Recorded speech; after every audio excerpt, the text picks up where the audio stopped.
नमस्कार, प्रणाम दोस्तों, राधे राधे, जय माता दी।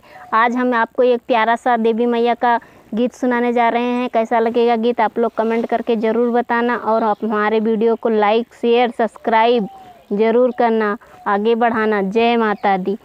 माई मोरी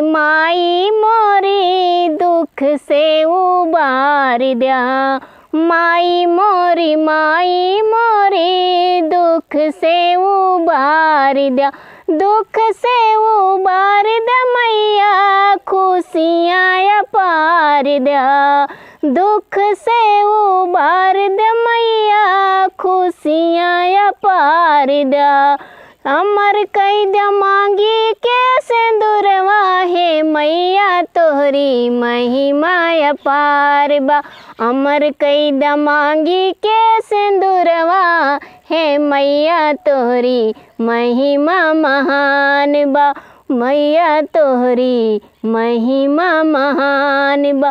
तोहरे दया से मैया सुखी संसार बा, तोहरे दया से मैया सुखी संसार बा। माई मोरी दुख से उबार दिया, अमर कई दिया मई के बिरनवा, है मैया तोहरी महिमा महान बा। अमर कई दिया मई के बिरनवा, है मैया तोहरी महिमा महान बा। तोहरे दया से मैया सुखी संसार बा, तोहरे कृपा से मैया सुखी संसार बा। माई मोरी दुख से उबार दिया, दुख से उबार दिया मैया, खुशियाँ अपार दिया।